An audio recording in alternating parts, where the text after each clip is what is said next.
What's going on, freight brokers? This is Lewis from Freight Skills, and in this video we are going to talk about broker saturation.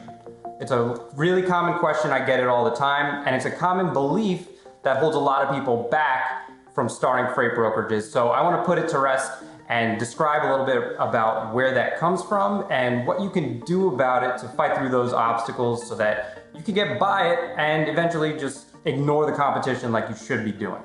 So first, let's talk about broker saturation. Like, what is saturation? What does it mean? Where does it come from? Saturation is just another word for saying that there's too many people doing the same thing, right? And it's something that happens in just about every industry, right? You can't just single out the brokerage industry as being too saturated. One could actually make the argument that just about every industry is saturated. Right, look at, I'm going to use supplements a few times in this video, so let's look at the supplement industry, for example. Right, let's put a energy drink right up there, and let's put a few more all around there, right? Look at how many different energy drinks there are in the market right now, right? You have Celsius, Red Bull, Bang Energy, all of these energy drinks. Do you think they sat in their bedroom and thought about how saturated the energy drink market was before they rolled out their next line? Probably not, right? But yet you sit in your bedroom and you think about the brokerage market, a $12 billion per year industry, being too saturated because the guy next door or a carrier on a Facebook forum told you that there's too many brokers, right? So that's the first thing that we have to think about. Where's this rumor of saturation coming from, right? And it's not really coming from anywhere substantial. So the short answer to the question, is the broker market saturated, is a resounding no.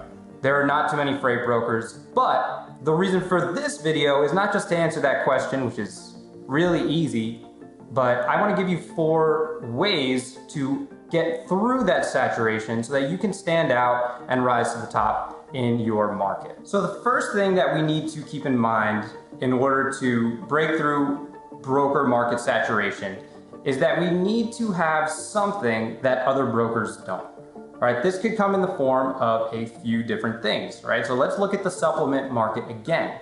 When you look at the supplement market, each supplement or energy drink, whatever it is, has some kind of an edge over the guy next door, right? This could be different ingredients. This could be a different method of distribution, right? Maybe they're selling them only online where others are selling them in stores.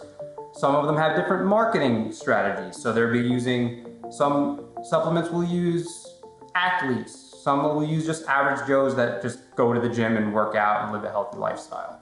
We have to keep that same concept in mind for our brokerage, right? So when we apply the same concept, what we can do is we can move different modes than other brokers. We can have a different communication style, right? A lot of brokers default towards a slow communication style. So simply responding a little bit quicker to your customers will give you the edge over a lot of people in the same industry as you, right? So that's the first thing we have to keep in mind. We need to have some kind of an edge over the competition. The second point that we need to keep in mind to break through broker saturation is speed of implementation. Right? It's not always the best broker or the best anything in any industry that really makes it in the long run. Sometimes it's just the person or the group who can implement the fastest. So that has to be your #1 focus as a broker, and especially a new broker.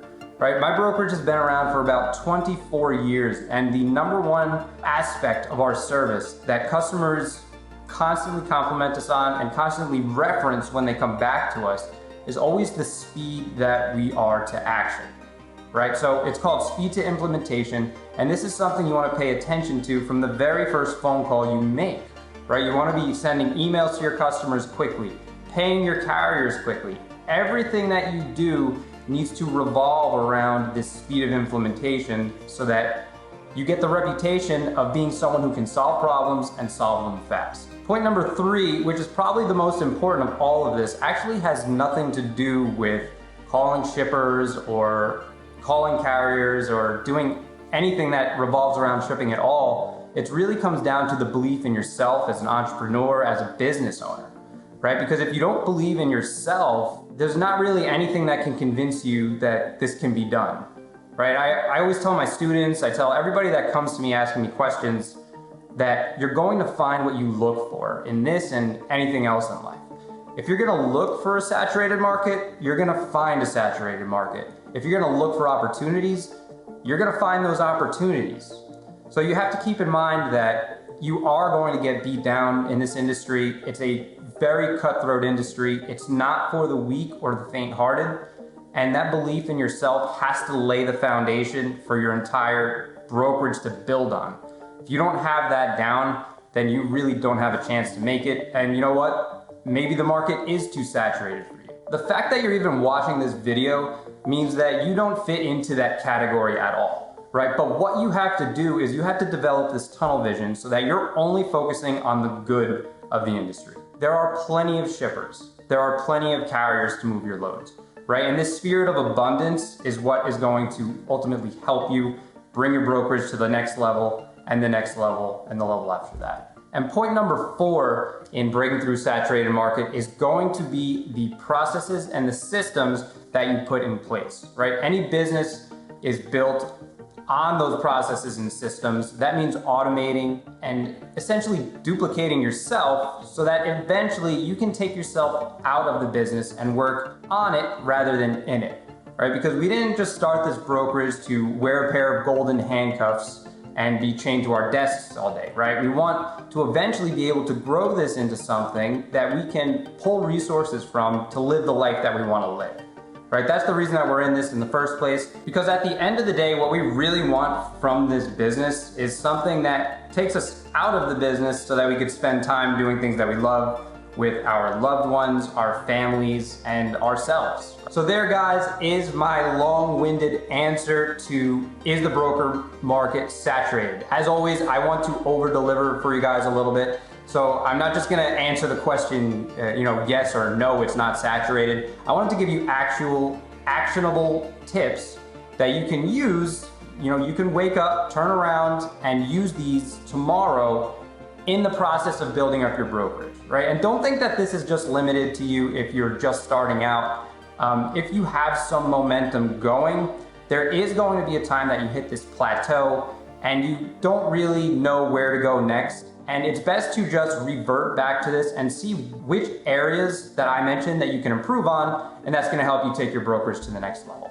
And now before we go, what I do wanna do is I wanna personally invite you to join me in my private Facebook community. It's called the Freight Broker Network. I hang out in there, all my friends hang out in there, and all day we really just talk about rates, carriers, customers, all that good stuff that goes into being a broker. I want to invite you in there, so what I want you to do is head down to the link below, click that, and invite yourself in. I'll personally see your application, I'll approve you, and then hopefully you can introduce yourself and we can get to know each other a little bit better. All right, I hope that helped you for today, and until the next video, I'll see you soon.